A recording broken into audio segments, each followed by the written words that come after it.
Star hospitals Banjara hills తో పాటు ఇప్పుడు ఫైనాన్షియల్ డిస్ట్రిక్ట్ లో కూడా. Welcome to RTV. నేను మీ హుసేన్. రాజకీయాల్లో ఒకప్పుడు ఒక వెలుగు వెలిగినటువంటి కేఆర్ హనుమంతరెడ్డి ఆయన ఎమ్మెల్యేగా పనిచేశారు. అయితే ఆ తర్వాత కాలంలో కుటుంబం అంతా రాజకీయాలకు దూరం ఉండేటువంటి పరిస్థితి ఏర్పడింది. అయితే ఇటీవల కాలంలో బీజేపీ పార్టీలో యాక్టివ్ రోల్ చేస్తూ ఎమ్ముడూరు నియోజకవర్గ ఇన్ఛార్జిగా ఉన్నటువంటి మురారెడ్డి మనతున్నారు. సార్ నమస్తే. నమస్తే సార్, ఒకప్పుడు కేఆర్ హనుమంతరెడ్డి అనేటువంటి పేరు ఈ ప్రాంతంలో ఒక ఫైర్. ఆయన ఎమ్మెల్యేగా పనిచేశారు. ఆ తర్వాత కాలంలో ఒక 4 దశాబ్దాలుగా చూసుకుంటే ఎక్కడ కనిపించిన పరిస్థితి ఎందుకంటే 1978లో కాంగ్రెస్ పార్టీ ద్వారా కేఆర్ హనుమంతరెడ్డి గారు అంటే మా చిన్నతాత ఆయన ఎమ్మెల్యేగా గెలుపు రావడం జరిగింది. అప్పట్లో 5 సంవత్సరాలు ఆయన ఎమ్మెల్యేగా ప్రజలకి చాలా దగ్గరలో పనిచేసినాడు. అప్పుడు అపధర్మ ముఖ్యమంత్రిగా కోట్ల విజయభాస్కర్ రెడ్డి గారు ఉన్నారు 82లో. అప్పుడు ఎలక్షన్లలో ఎమ్మెనూరు సీటు కోట్ల విజయభాస్కర్ రెడ్డి గారు ఇక్కడ నిలబడినారు. అప్పుడు తెలుగుదేశం పార్టీ తరఫున తోల్ రజాక్ అని వారు నిలబడినారు. అప్పుడు 6,500 మెజార్టీతో రామారావు గారు పార్టీ పెట్టినప్పుడు ఎన్టీ రామారావు గారు తెలుగుదేశం పార్టీని స్థాపించిన తర్వాత మొదటి ఎలక్షన్లోనే ఎమ్మెనూరులో కాంగ్రెస్ పార్టీ 6,500 మెజార్టీతో గెలిపించడం జరిగింది. అది కేఆర్ హనుమంతరెడ్డి గారి ఆధ్వర్యంలో. తర్వాత 10,000 మెజార్టీ కన్నా తక్కువ వచ్చిందని చెప్పి వాళ్ళు రాజీనామా ఇచ్చినారు. ఇచ్చిన తర్వాత బై ఎలక్షన్లో బి మోహన్ రెడ్డి గారు నిలబడినారు. అప్పుడు బై ఎలక్షన్లో బి మోహన్ రెడ్డి గారికి అప్పుడు కోట్ల రాజీనామా చేసినందుకు కేఆర్ హనుమంతరెడ్డి గారు నిలబడడం జరిగింది. అంటే ఎన్టీఆర్ వేవ్ని వ్యతిరేకంగా నిలబడి ఆ వేవ్లో గెలిచినటువంటి వ్యక్తి. అవును, ఆ ఎన్టీఆర్ గారి వేవ్లో అయినా కానీ 6,500 మెజార్టీతో కాంగ్రెస్ పార్టీని ఎమ్మెనూరులో గెలిపించడం అది కేఆర్ హనుమంతరెడ్డి గారి గొప్పతనం అప్పట్లో. తర్వాత బై ఎలక్షన్లో ఏం జరిగిందంటే అప్పుడు మన దగ్గర ఉండేటోళ్ళంతా చాలామంది తెలుగుదేశం పార్టీలో అప్పుడు బి మోహన్ రెడ్డి గారు ఎమ్మెనూరుకి తీసుకురావడం జరిగింది. మన ఊరు కాదు, ఉలిందకొండ వాళ్ళది. అప్పట్లో రామారావుకి జ్యోతిషాలు చెప్తాడని చెప్పి అప్పుడు వచ్చి మన ఎమ్మెనూరులో తెలుగుదేశం పార్టీ తరఫున పోటీ చేయడం జరిగింది. 89లో మా తండ్రి గారికి కేఆర్ గౌడారెడ్డి గారికి కోట్ల విజయభాస్కర్ రెడ్డి గారు చెప్పడం జరిగింది, మీరు పోటీ చేయండి అని చెప్పి చెప్తే ఆ మూమెంట్లో అప్పుడు శేషిరెడ్డి గారికి పతికొండ టికెట్ ఇవ్వడం జరిగింది. మా తండ్రి గారికి ఇక్కడ ఎమ్మెనూరు చెప్పినారు కోట్ల విజయభాస్కర్ రెడ్డి గారు. అప్పుడు ఆ టైంలో ఏం జరిగిందంటే ఎర్రగొట్ట కేశవరెడ్డి గారు కానీ కాంగ్రెస్ పార్టీకి వస్తారని చెప్పి అప్పట్లో వచ్చిన సూచన మేరకు తర్వాత వాళ్ళు డ్రాప్ అయిపోయినారు. డ్రాప్ అయిపోతే అప్పుడు మాచాని శివಣ್ణ గారికి ఇవ్వడం జరిగింది. 80స్లో బివి మోహన్ రెడ్డిని ఇక్కడ తీసుకొచ్చారు, మీతో పోటీ చేయించారు. సరే, అప్పుడు ఉన్నటువంటి కాంగ్రెస్ పార్టీ గెలిచి ఆ వేవ్లో అయినా అప్పటి నుంచి ఈ ఎమ్ముడూరు నియోజకవర్గాన్ని 2 కుటుంబాలే పాలసీ, 2 కుటుంబాలే ఉన్నాయి ఎమ్మెల్యేలుగా వాళ్ళే గెలుస్తున్నారు. అభివృద్ధి ఏమైనా జరిగింది? అభివృద్ధి ఏం జరిగింది అనేది ఇప్పుడు ఎమ్మెనూరు ప్రజలే చూడాలా. ఇప్పుడు 83 నుంచి తెలుగుదేశం పార్టీ అధికారంలో వచ్చిన తర్వాత ఈరోజు 2023 అంటే 24 గత 40 సంవత్సరాల నుంచి ఇక్కడ ఎమ్మెనూరులో ఏం డెవలప్మెంట్ అయిందనంటే ఎమ్మెనూరులో ఉండే ఎంజీ బ్రదర్స్ కంపెనీలు అప్పట్లోన స్పిన్నింగ్ మిల్లు కానీ వైడబ్ల్యూసిఎస్ కానీ ఆయిల్ మిల్లు కానీ లారీ ట్రాన్స్పోర్ట్ కానీ ఒక ఎంజీ బ్రదర్స్కి ఒక పేరు ఉండేది. ఆల్ ఇండియాలోనే ట్రాన్స్పోర్ట్ ఉండేది. ఈ ఎమ్మెనూరులో ఈ 2 కుటుంబాల్లో రాజకీయాలు చేసి ఇక్కడ ఉన్నటువంటి స్పిన్నింగ్ మిల్లు లాకౌట్ అయిపోయాయి. ఎంప్లాయ్మెంట్ లేదు, ఇక్కడ ఏ డెవలప్మెంటు లేదు. ఇక్కడ డెవలప్మెంట్ ఏం జరిగిందంటే 60-40 డెవలప్మెంట్ అయింది. అప్పుడు బి మోహన్ రెడ్డి గారికి చెన్నకేశ్వర రెడ్డి గారికి కానీ మంచి అనుబంధ ఉంది. ఇప్పుడు కానీ బీవీ గారికి చెన్నకేశ్వర రెడ్డి గారికి కానీ మంచి అనుబంధం ఉందని ప్రజలకు మొత్తం తెలుసు. ఇప్పుడు ఎమ్మెనూరులో ఏం జరుగుతుంది అనేది కానీ ఎమ్మెల్యే జయనాగేశ్వర రెడ్డికి అంటున్నారు, అంటే గతంలో తండ్రి కొడుకులకు ఉండేది, ఇప్పుడు మళ్ళీ వీళ్ళకి ఉంది, వాళ్ళకు ఉంది. ఇప్పుడు ఈరోజు ఎమ్మెనూరులో మీరు చూడండి, ఏవే విలేజ్లోనే పోండి 40 సంవత్సరాల నుంచి ఇప్పటికి తాగే నీళ్ళ సమస్య ఉంది. ఏ ఊరికన్నా పోండి రోడ్ల సమస్యలు ఉన్నాయి. మీరు ఎక్కడికన్నా పోండి ఏం డెవలప్మెంట్ అయిందంటే ఎలక్షన్లు వచ్చే ముందు టెక్స్టైల్ పార్కు తెలుగుదేశం వాళ్ళు చెప్తారు, అండర్ గ్రౌండ్ డ్రైనేజీలు చెప్తారు, మళ్ళీ ఎలక్షన్లు అయిపోతే అది మర్చిపోతున్నారు. ఏం డెవలప్మెంట్ అయితే ఉందప్ప అంటే ఎమ్మెనూరులో ఏ అధికార పార్టీ ఉంటే వాళ్ళు రాత్రిపూట ఉసుక దోలియడము, రాత్రి అయితేనే టెట్రా ప్యాకెట్లు ఎమ్మెనూరులో రావడం, ప్రతి బూత్లోన 200-300 ప్యాకెట్లు ఈరోజు అమ్ముకుంటున్నారు. ఈరోజు ఏ దందాలన్నా కానీ రాత్రి అయితేనే జరుగుతున్నాయి. ఇప్పుడు లేవి బియ్యాలు ఇప్పుడు ప్రజలకి ఇవ్వాలని తెస్తారు, ఆ బియ్యాలు కానీ రాత్రిపూట కొన్ని మిల్లులకు పోవడం, రీపాలిష్ చేసుకోవడం, ఎత్తుకోపోవడం. దానికి తోడు ఇప్పుడు ఉన్నటువంటి పరిస్థితుల్లో ప్రజల్లో అల్లాడిపోతున్నారు. ఈ సర్వే రూపంలో దందాలు నడుస్తున్నాయంటే ఏమేమి దందాలు నడుస్తున్నాయి? దందాలు అన్నీ జరుగుతున్నాయి. ఇప్పుడు ఈ ఊర్లోనే గంజాయి దొరుకుతూ ఉంది అంటున్నారు. గంజాయి నిన్న చూడు ఆ పిల్లలు గంజాయి తాగి 31st నైట్ ఆ లావాదేవీల్లోనే ఏదో కొట్టుకోవడంతోనే ఈరోజు మరణించడం జరిగిందని చెప్పి కానీ తెలియజేస్తున్నారు. సో ఎమ్మెనూరులో అన్నీ దొరుకుతాయి. ఎందుకు దొరుకుతాయి? ఇప్పుడు కర్ణాటక నుంచి కానీ తెలంగాణ నుంచి ఈరోజు లిక్కర్స్ సప్లై చేస్తున్నారు. టెట్రా ప్యాకెట్లు కర్ణాటక నుంచి చీపు వస్తున్నాయి. రాత్రి అయితే ఉసుక సప్లై చేసుకొని వాళ్ళు రాజకీయ నాయకులు లాభం చేసుకుంటారు. ఈరోజు ఉన్న పరిస్థితుల్లోన ఏ వైఎస్ఆర్ పార్టీ లీడర్లకి ఆదాయాలు బాగా చేసుకున్నారు వాళ్ళు. అంటే ఇవన్నీ పోలీస్ డిపార్ట్మెంట్ చూస్తలేదా? అంటే గంజాయి వస్తుంది, అమ్మకాలు జరుగుతున్నాయి, టెట్రా ప్యాకెట్లు బూత్ లెవెల్లో ఉండేటువంటి పరిస్థితి ఉంది. అంటే ఇవన్నీ పోలీసులు ఎప్పటికప్పుడు అబ్జర్వ్ చేసి వాళ్ళని అరెస్ట్ చేసి కేసులు నమోదు చేయడం చేస్తున్నారు కదా. కేసులు కానీ అవుతున్నాయి, పట్టుకుంటున్నారు, అందరి మీద కేసులు పెడుతున్నారు.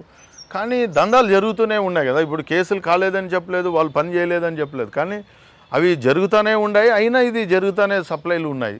ఇప్పుడు ఇవన్నీ దందాలు జరిగేదానికే కదా అంతా ఉండేది. కారణం ఎవరంటారు? అధికార పార్టీ లేకుండా ఎవరు వేరే వాళ్ళు చేస్తారా? ఈరోజు అధికార పార్టీ ఎవరు బలం ఉంటే వాళ్ళు చేసుకుంటున్నారు.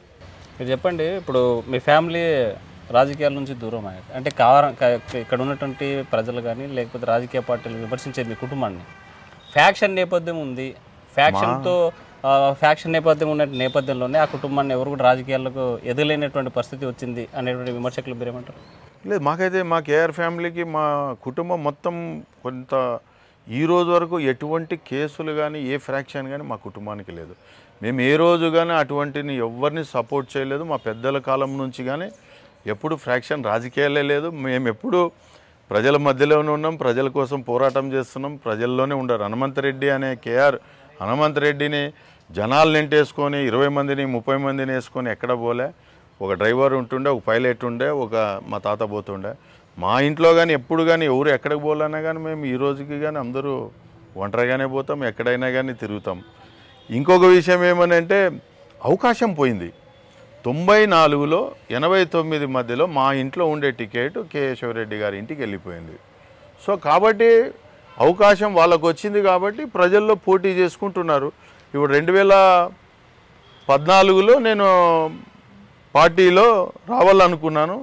తర్వాత 14లో నేను బీజేపీ పార్టీలో చేరడం జరిగింది. అంటే మీరు చెప్పండి, మీ కుటుంబానికి రాజకీయ సంబంధాలు, కాసు బ్రహ్మానందరెడ్డి మీ ఇంటికి వచ్చాడు ముందు, తర్వాత కోట్ల సూర్యప్రకాష్ ఉన్న సంబంధాలు, ఈసా సంబంధాలు, అసలు ఇంత రాజకీయ పలుకుబడి ఉండి ఇంత అఫెక్షన్తో ఉన్నటువంటి రాజకీయాల నుంచి దూరం అయ్యే పరిస్థితి అంటే ఎందుకు? వాళ్ళంతా ఇప్పుడు మిమ్మల్ని కాదనుకున్నారా లేదంటే మీరు వద్దనుకున్నారా? లేదు, మా కుటుంబంలో మా పెద్దలకు ఒక అవకాశం పోయింది. ఇప్పుడు 83లో తెలుగుదేశం టికెట్ కానీ మన ఇంటికి అప్పట్లో ఎస్వి సుబ్బారెడ్డి గారు కానీ అవకాశం ఇచ్చినా మనం పెద్దలు అప్పుడు కోట్ల విజయభాస్కర్ రెడ్డి మీద నిలబడరాదని ఒక అప్పుడు ఉండే వాల్యూస్ని బట్టి అప్పట్లో మనం వదులుకున్నారు. తర్వాత 89లో అవకాశం వచ్చి పోయింది.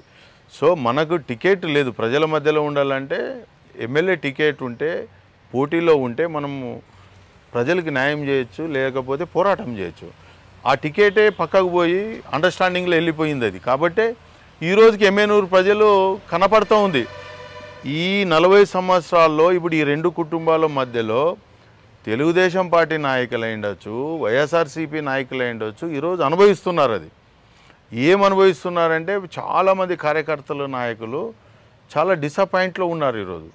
ఎందుకంటే మొన్న సర్పంచుల ఎలక్షన్లో ఉండొచ్చు, మున్సిపాలిటీ ఎలక్షన్లో లక్షలు ఖర్చు పెట్టి ఒక్క ఫండు లేదు, ఈరోజు వరకు ఎమ్మెల్యే గ్రాంట్ లేదు, 15th ఫైనాన్స్కి వచ్చినటువంటి డబ్బులు కానీ మొత్తం రాష్ట్ర ప్రభుత్వం వెనక్కి తీసుకునేది, ఏ డెవలప్మెంట్లు జరగలేదు. వాళ్ళకి కానీ గ్రామీణ ప్రాంతాల్లోన నాయకులకి మర్యాద అనేది భయభ్రాంతుల్లో వాళ్ళు నడుచుకునే పరిస్థితి వచ్చింది. మర్రారెడ్డి గారు మీరు చెప్పండి, ఎమ్మునూరుకి ఒక వింత రాజకీయ సిచ్యువేషన్. అందరూ కూడా మీరు ఇందాక చెబుతూ మోహన్ రెడ్డిని ఇక్కడ వలస తీసుకొచ్చారు. గతంలో మీరు ఇప్పుడు మొన్నటిదాకా వేరే ప్రాంతంలో ఉన్నటువంటి మీరు రాజకీయాలకి రావాలనుకుని ఈ ప్రాంతాన్ని ఎంచుకోవడం కారణం? ఈ ప్రాంతం కానీ కాదు, మా సొంత ఊరు ఇది. నేను కౌతాల్ అంటే నేను 90 నుంచి 97 వరకు కౌతాలంలో మా అమ్మ పుట్టినిల్లు. నేను అక్కడ వ్యవసాయం చేసుకుంటా, నేను అక్కడ ఫర్టిలైజర్ షాప్ ఉండేది, వ్యవసాయం చేసుకుంటా నేను అక్కడ జీవనం సాగిస్తుంటాను మా తాతోళ్ళ దగ్గర. తర్వాత నాకు వయసు వచ్చేపాటికి ఆదోన్లో ఒక రైస్ మిల్లు మా మామ మేము కలిసి చేసినాము. 97 నుంచి 99 వరకు మేము ఆదోని రైస్ మిల్లు చూసినాను అక్కడ వ్యాపారం నిమిత్తం. తర్వాత ఇక్కడ ఉండేటువంటి పరిస్థితులు, అప్పట్లో విజిలెన్స్ యాక్ట్ చాలా ప్రాబ్లమ్స్ ఎక్కువ ఉండేది అప్పుడు. అందుకనే కర్ణాటక పోయి అక్కడ రైస్ మిల్ వేయడం జరిగింది. సో మేము ఇప్పటివరకు కానీ అక్కడ రైస్ మిల్లులు మేమంతా అక్కడ వ్యాపారాలు అన్నీ చేసుకుంటున్నాం. కానీ మన సొంతూరు ఎమ్మెనూరు. మనం ఇక్కడ ప్రజలకు ఏదైనా చేయాలని అనుకున్నప్పుడు 2011లో ఇక్కడ రైతులు ఎక్కువ పత్తి పండిస్తూ ఉండేవి. ఈ పత్తి పండిస్తూ ఉంటే ఈ పత్తినంతా ఆదోనికి మార్కెట్ యార్డ్కి తీసుకోపోతే కాటాలు చేస్తే ఒక్కొక్కసారి 2 రోజులు 3 రోజులు కాటాలు జరగకుండా రాత్రిపూట దొంగతనాలు జరుగుతూ ఆ దోమలు గోరికించుకొని రైతులు అక్కడే ఉంటుండ్రి. మేము దాన్ని గమనించి ఇక్కడ కానీ అప్పుడు 2004లోన రాష్ట్ర ప్రభుత్వం ఎమ్మెనూరు మార్కెట్ యార్డ్కి ఒక 6 కోట్లు ఫండ్ కానీ ఇచ్చింది. ఈ మార్కెట్ టెండర్, పత్తి టెండర్ రావాలా, రైతులకి అందుబాటులో తేవాలని. కానీ ఇక్కడ వ్యాపారస్తులు ఎవరు ఉండలేదు జిన్నింగ్ మిల్లులో. అప్పుడు నేను 2012-13లో పత్తి మిల్లు ఇక్కడ తీసుకురావడం జరిగింది. దాంతోపాటు ఇప్పుడు రైతులు ఇక్కడ అందరూ క్యాష్ అండ్ క్యారీ బిజినెస్ చూసినారు. రోజు పత్తి ఇడిపిస్తే సాయంకాలానికి వాళ్ళకి డబ్బులు ఇవ్వాలా, అందుకోసం మేము నగదు డబ్బంలో పత్తి కొనడము ఇవ్వడము జరిగింది. ఆదంలోన అప్పట్లోనే 15 రోజులు టైం తీసుకునేటోళ్ళు, లేదంటే క్యాష్ డిస్కౌంట్లు అని పెట్టేది. ఇక్కడ క్యాష్ అండ్ క్యారీ బిజినెస్ కింద మేము రైతులకి సర్వీస్ ఇచ్చినాం. ఇప్పుడు అదేవిధంగా ఒక 5 జిన్నింగ్ మిల్లులు కానీ ఎమ్మెనూరుకి వచ్చినాయి ఇప్పుడు. కాబట్టి రైతులకి అందరికీ ఇక్కడ క్యాష్ అండ్ క్యారీ ఎమ్మెనూరులో అడిషనల్గా నా నుంచి ఏమొచ్చిందంటే ఒక 300-500 కోట్ల రైతులకి ఇక్కడ బ్యాంక్ అంటే టర్నోవర్లో లోకల్లో జరుగుతుండే. అప్పుడు రైతులు అందరూ ఆదోనికి పోయి అమ్మితే బంగారు, బట్టలు, ఏదన్నా హోల్సేల్లోని కిరాణి సంతాలు కానీ రైతులు అక్కడే కొనుక్కునేటోళ్ళు. ఈరోజు ఎమ్మెనూరులో క్యాష్ దొరకడంతో ఎమ్మెనూరులో బిజినెస్ డెవలప్మెంట్ మా నుంచి అయిందని చెప్పి నేను చెప్తున్నాను. అందులోనే ఎమ్మెనూరులో పొలిటికల్గా అప్పుడు భారతీయ జనతా పార్టీలో కపిలేశ్వరరావు గారు, అప్పట్లో కాటసాని రాంభూపాల్ రెడ్డి గారు ఉంటే నన్ను భారతీయ జనతా పార్టీలో రమ్మంటే నేను పార్టీలో చేయడం జరిగింది. అంటే మీ పైన ఒక విమర్శ ఉంది, మీరు చేసేటువంటి బిజినెస్లు ఏవైతే ఉన్నాయో ఆ బిజినెస్లు జీరో వ్యాపారం చేస్తూ ఉన్నారు. దాని నుంచి పొలిటికల్ పార్టీలో ఉంటే అధికార పార్టీ నుంచి కానీ లేకపోతే ఇంకో డిపార్ట్మెంట్ చూస్తే సమస్యలు రావు, అందుకోసమే రాజకీయ పార్టీలో చేరారు అనే విమర్శకులు మీరేమంటారు? అసలు నేను చేసే దందాలేమి, నేను రైట్ రాయల్ బిజినెస్ చేస్తున్నాను. ఈరోజు ఎమ్మెనూరులో పత్తి కొంటాం, మార్కెట్కి చెస్ కడతాం, అవసరమైతే జిఎస్టీ కడుతున్నాం. అప్పట్లో సిఎస్టీ కట్టినాము, ఇప్పుడు అప్పట్లో ఏపీ జిఎస్టీ కట్టినాము, సిఎస్టీ కట్టినాము, వ్యాట్ కట్టినాము మధ్యలో. ఇప్పుడు జిఎస్టీ కడుతున్నాం. మా నుంచి గవర్నమెంట్కి ఇన్కమ్ ఉంది, జీరో దందా మేము చేయలే. ఎమ్మెనూరులో ఈరోజు మార్కెట్ యార్డ్ వాళ్ళ కంట్రోల్లో ఉండదని చెప్పి ఊరు చుట్టూ డబ్బాలు పెట్టుకొని పత్తి కొనుక్కొని డబ్బాలు పెట్టుకొని డైరెక్ట్గా జీరో దందాలు చేసేటోళ్ళు వాళ్ళని వీళ్ళు ఏమనుకోక, నేనైనా వాళ్ళ కడుపు కొట్టే పని నాకు అంటే మార్కెట్ వాళ్ళు పోయి చూడాలి కదా. ఇది ఈరోజు వాళ్ళు ఏం జిఎస్టీ కడతారా, మార్కెట్ చెస్ కడతారా, డబ్బా పెట్టుకున్నారు, ఊరు చుట్టూ 40-50 బంకులు పెట్టుకొని వాళ్ళే తూకాలు వాళ్ళ కంట్రోల్లో పెట్టుకొని కానీ కొంటున్నారు. నేనేమి డైరెక్ట్గా రైట్ రాయల్ బిజినెస్, నేను జీరో దందాలు చేయను, నాకు అవసరము లేదు. నేను ఎప్పుడు అట్లాంటి దందాలే చేయలేదు. నాకు అసలు మీరు అడుగుతూ ఉంటే నాకు విచిత్రం అనిపిస్తుంది. నా దందాలు అట్లాంటివి కాదు, నేను రైట్ రాయల్ బిజినెస్ ఉంటేనే నేను చేస్తాను. అసలు మాది ఎమ్మెనూరులో ఉండేది పత్తి మిల్లు. నేను పత్తి మిల్లు తీసుకొచ్చినప్పటి నుంచి ఎమ్మెనూరులో ఒకప్పుడు ఎమ్మెనూరులో ఈ రాజకీయ నాయకుల ప్రభావంతో అన్ని ఫ్యాక్టరీలు బంద్ అయిపోయినాయి. ఎందుకు బంద్ అయిపోయినాయి నేను చెప్తే కదా పెద్దలు, ఇంతకుముందు మాచన్ సోమప్ప గారు పెట్టిన ఎంజీ ఆయిల్ మిల్లు కానీ, లారీ ట్రాన్స్పోర్ట్ కానీ, ఈ వైడబ్ల్యూసిఎస్ కానీ, స్పిన్నింగ్ మిల్లు కానీ, ఇవన్నీ యూనియన్లు ఎక్కువైపోయి ఎమ్మెనూరులో ఇండస్ట్రీ అనేది భూస్థాపితమైంది. నేను 2012లో నాకు పెట్టేటప్పుడు కానీ కొంతమంది ఇక్కడ వ్యాపారస్తులు చెప్పినారు, అప్పుడు మీరు ఎమ్మెనూరులో ఈ ఫ్యాక్టరీ పెడితే రేపు పొద్దున మీకు ప్రాబ్లం ఇస్తారని యూనియన్లు అండి. వాళ్ళు ఎవరు యూనియన్లు వచ్చినా నాకు మాట్లాడే శక్తి ఉంది, నేను నడుపుకోగలనని చెప్పి నేను ఎమ్మెనూరులో పత్తి మిల్లు కట్టి రైతులకు అందుబాటులో ఉండాలని చెప్పి నేను ఈ వ్యవస్థను తీసుకొచ్చినాను. ఎవరికి భయపడలేదు, నేను ఇల్లీగల్ దందాలు నేను చేయను, నేను పోను, నేను ఎప్పుడు అలాంటి అవుట్లకి నేను అవకాశంగా ఇవ్వను. నేను బీబీ కుటుంబానికి దగ్గరగా ఉన్నటువంటి మీరు ఎందుకు దూరం కావాల్సి వచ్చింది? లేదు, బీవీ కుటుంబంకి మేమేం దగ్గర లేము. ఎప్పుడు మా పార్టీ వాళ్ళ పార్టీ, మేము ఉండింది కాంగ్రెస్లో, వాళ్ళు తెలుగుదేశము. బట్ మాకు వాళ్ళకి ఏం లేదు, మేము వ్యాపారాల్లో ఉన్నాం. ఇప్పుడు భీమోహన్ రెడ్డి గారు లాస్ట్ మూమెంట్లో పుత్రరత్నం ఉన్నాడని చెప్పి బివి జయనేశ్వర రెడ్డి వచ్చినాడు. సో అప్పటి నుంచి వాళ్ళు తెలుగుదేశంలో ఉన్నారు, మేము రావడంతో నేను బీజేపీలో ఇప్పుడు 10వ సంవత్సరం, ఇప్పుడు అంటే 9th కంప్లీట్ అయ్యి 10thలో నేను భారతీయ జనతా పార్టీ కోసం నేను నిరంతరం పనిచేస్తున్నాను. ఇక్కడ 40 ఏళ్ళుగా పనిచేసినటువంటి ఇక్కడ ఈ ఎమ్మెల్యేలు, మాజీ తాజాకి సంబంధించిన ఎమ్మెల్యేలు ఎలాంటి అభివృద్ధి చేశారు ఎమ్మెనూరుకి? ప్రజలను అడగల, ఎమ్మెనూరు ప్రజలను అడగల.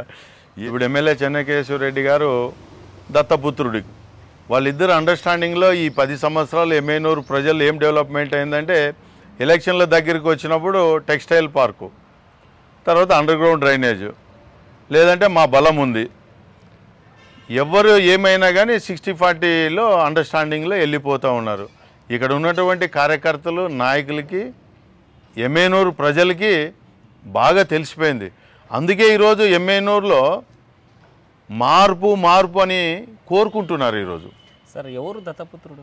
దత్తపుత్రుడు అంటే ఇప్పుడు బివి జయనేశ్వర రెడ్డి గారు ఎక్స్ఎమ్మెల్యే. ఎవరికి దత్తపుత్రుడు? చెన్నకేశ్వర రెడ్డి గారికి. మీరు ఎవరిని అడిగినా ఎమ్మెనూరులో చెప్తారు ఇప్పుడు ఉండే పరిస్థితి. ఎందుకు ఆ పరిస్థితి వచ్చింది? దత్తపుత్రుడు అని చెప్పాల్సిన పరిస్థితి అంటే 2014లో ఆయన ఎమ్మెల్యే అయిన తర్వాత 19 వరకు ఎక్కువ నష్టపోయిన వాళ్ళు ఎవరంటే వాళ్ళు తెలుగుదేశం పార్టీ నాయకులే. కాబట్టి వాళ్ళు ఈరోజు రాజకీయాలకి చాలామంది దూరం ఉన్నారు. సో మాకు లోకల్ కాబట్టి మేము లోకల్ అవుతాం ఇక్కడ. కాబట్టి ఎవరి సమస్యలు ఏమి ఎలా జరుగుతుంటాయని మాకు తెలియపరుస్తారు. కాబట్టి మాకు వాస్తవాలు తెలుస్తాయి. ఇక్కడ రాష్ట్ర ప్రభుత్వం ఏదేళ్ళలో సంక్షేమ పథకాలు ఇచ్చింది, డెవలప్మెంట్ చేస్తుంది, సంక్షేమంలో డెవలప్ ఉంది అని అంటుంది, మీరేమంటారు?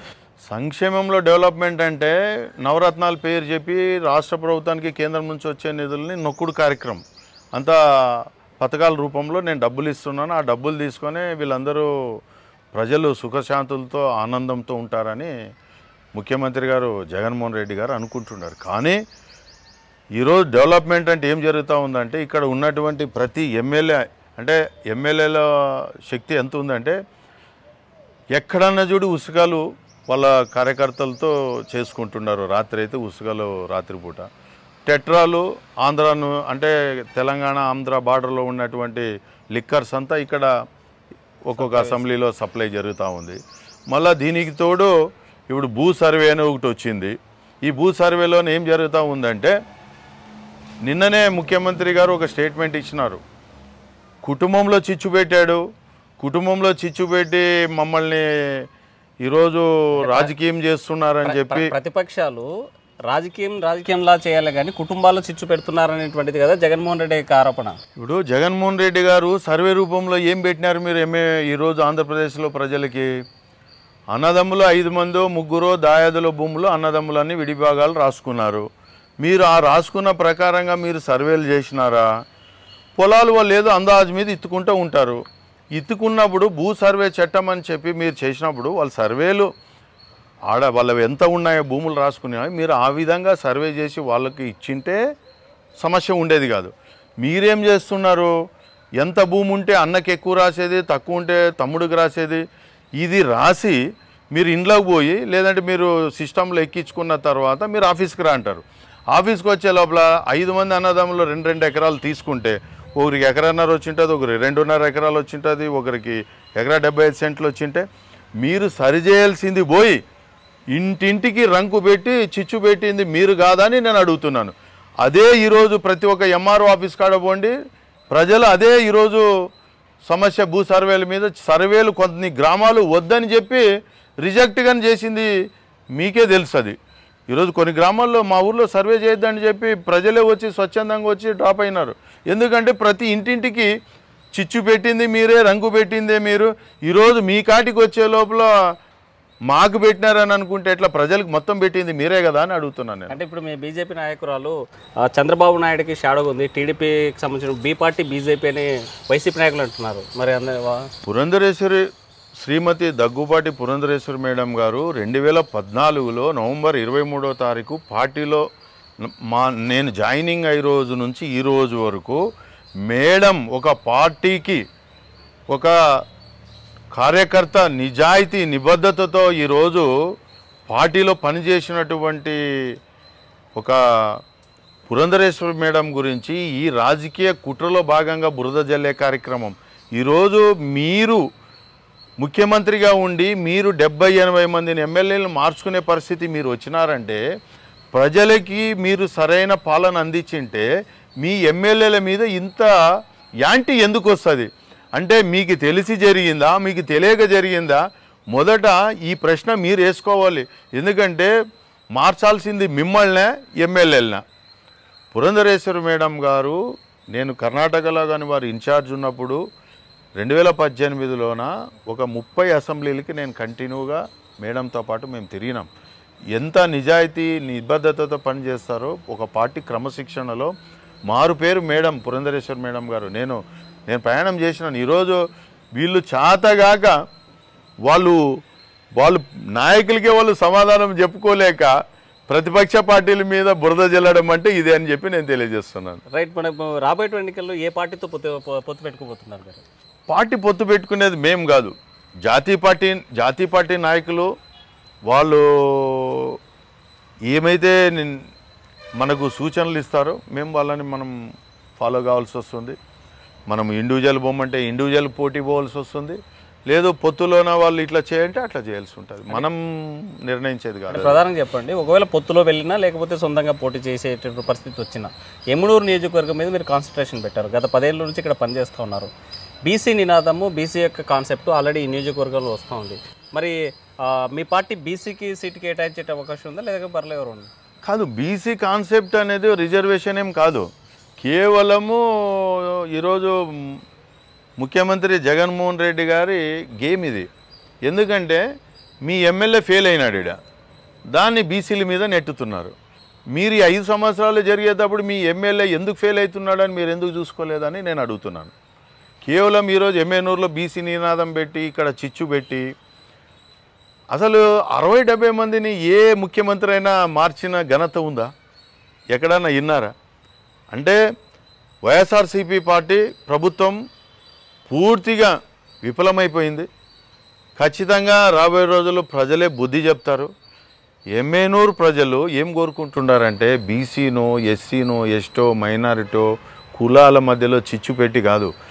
మీరు 56 కులాలకి మీరు ఈరోజు కార్పొరేషన్లు పెట్టినారు. మీరు ఏ కార్పొరేషన్ కన్నా ఒక 100 కోట్లు కానీ ఒక 1000 కోట్లు కానీ పెట్టి మీ కార్పొరేషన్ చైర్మన్లకి గౌరవం ఇచ్చి మీరేమన్నా ఆ పథకాల ద్వారా లబ్ధి ఆ బీసీ కులాలకు కానీ ఎస్సీ, ఎస్టీ, మైనార్టీ కానీ కులం కోరి పెట్టినారు కదా. మీరు ఎమ్మెనూరు బీసీ టికెట్ అని చెప్పడం కాదు, అసలు ఉన్న 56 కులాల బీసీలకి మీరు కార్పొరేషన్లకి మీరు చైర్మన్లు చేసినారు కదా. మీ నుంచి ఎవరైనా బెనిఫిట్ తీసుకున్నారంటే మీ పార్టీలో ఉండే నాయకులకి పదవులు మాత్రం ఇచ్చి మీరు గొప్పలు చెప్పుకోవడానికి పనికి వస్తుంది అంతే. ఫైనల్గా మీరు మీ నియోజకవర్గ ప్రజలకు ఏం చెప్పదలుచుకున్నారు? ఎమ్మెనూరు నియోజకవర్గంలో నాకు ఏ పదవి లేదు, ఏ అధికారము లేదు. కానీ 2012లోనే నేను ప్రజల కోసం ఇక్కడ జిన్నింగ్ మిల్లు తీసుకురావడం వచ్చింది. టీఎంసీ యూనిట్ అది 3 సార్లు 4 సార్లు నాకు స్టేట్ ఫైనాన్స్ కార్పొరేషన్ వాళ్ళు కానీ అవార్డు ఇవ్వడం జరిగింది. కానీ ఎమ్మెనూరు డెవలప్మెంట్ కోసమే నిరంతరం నేను పనిచేస్తున్నాను. కానీ 40 సంవత్సరాల నుంచి ఆ 2 కుటుంబాలకు అవకాశాలు ఇచ్చినారు. ఏ డెవలప్మెంట్ జరిగింది మీకు తెలుసు ఇప్పుడు వరకు. కానీ నాకు ఒక అవకాశం ఇస్తే ఎమ్మెనూరులో ఈ ఇండస్ట్రీలు అనేది డెవలప్మెంట్ తీసుకురావాలని నాకు ఒక కోరిక. ప్రజల కోసం ఇక్కడ చాలామంది డబల్ డిగ్రీలు చదివినారు, ఉద్యోగ అవకాశాలు లేవు. వ్యవసాయం కానీ ఇంకా డెవలప్మెంట్ అవ్వాలంటే వాటర్ సోర్స్ పెంచుకోవాలి. అంతేకాదు చెన్నకేశ్వరరెడ్డి గారు ఏం డెవలప్మెంట్ చేసినారు, దత్తపుత్రుడు ఏం డెవలప్మెంట్ చేసినారు ఎమ్మెనూరు ప్రజలకంతా తెలుసు. ఈరోజు మున్సిపాలిటీ షాపుల్లో విపరీతమైనటువంటి షాపులు రెన్యువల్ ఫీజులు అయ్యిండొచ్చు, ఈరోజు మున్సిపాలిటీలో జకాతీలు అయ్యిండొచ్చు. ప్రజల సొమ్ము ఏ విధంగా దోచుకుంటున్నారు. నేను నిజాయితీగా నిబద్ధతగా ఎమ్మెనూరు ప్రజలకి సేవకుడిగా మీకు ఒక సేవకుడిగా నాకు అవకాశం ఇస్తే మీ పక్కన నిలబడి మీకోసం పోరాటం చేస్తాను. నాకు అవకాశం ఇస్తే మీకు అవకాశంగా నేను ఇండస్ట్రీస్ కానీ తీసుకొస్తాను. ఎందుకంటే టెక్స్టైల్ పార్కు టెక్స్టైల్ హబ్కు సంబంధించి ప్రతి ఎలక్షన్లో చెప్పినారు. కానీ దీనికి చెప్పడం కాదు, ఇక్కడ ఎమ్మెనూరులో వీవర్స్ కమ్యూనిటీకి సంబంధించిన చేనేత మహిళలు, మైనార్టీ మహిళలు వాళ్ళు కూలీకి పోరు. వాళ్ళు ఎంతసేపు ఉంటే చేతి వృత్తి పైన ఇండ్ల కాడ పనులు చేసుకుంటారు. కాబట్టి టెక్స్టైల్ హబ్ అనేది తీసుకొచ్చి వీళ్ళందరికీ ఎంప్లాయ్మెంట్ కానీ తేవాలని నేను రాజకీయాల్లో వచ్చినాను. ఎమ్మెనూరు గురించి ఆలోచన చేస్తే నేను ఈరోజు పోరాటం చేస్తున్నాను. ప్రజలు మీరందరూ నాకు ఒక అవకాశం ఇచ్చి నాకు గెలిపిస్తే నేను మీకు సదా సేవలో ఉండి ఈ ఇండస్ట్రీని కానీ తీసుకొస్తానని చెప్పి నేను తెలియజేస్తున్నాను. రైట్. మురారెడ్డి ఒకటే చెప్తున్నారు, అధికారం లేనప్పుడే ఇండస్ట్రియల్ తెచ్చా, అధికారం లేనప్పుడే ఇక్కడ ఉపాధి అవకాశాలు కల్పించా, అధికారం లేనప్పుడే ఇక్కడ డెవలప్మెంట్ చేసి చూపించా, నాకు ఒక అవకాశం ఏంటి అంటున్నారు. ఈ ప్రాంతంలో ఉన్నటువంటి 40 ఏళ్ళుగా అధికారం ఎమ్మెల్యేలుగా కొనసాగుతున్న వారు ఏం చేశారో అంతకు భిన్నంగా చేసి చూపిస్తామంటున్నారు మురారెడ్డి. మరిన్ని వీడియోస్ కోసం ఛానల్ ని సబ్స్క్రైబ్ చేయండి, లేటెస్ట్ అప్డేట్స్ కోసం వాట్సాప్ ఛానల్ ని ఫాలో చేయండి అండ్ లింక్ డిస్క్రిప్షన్ లో ఉంది.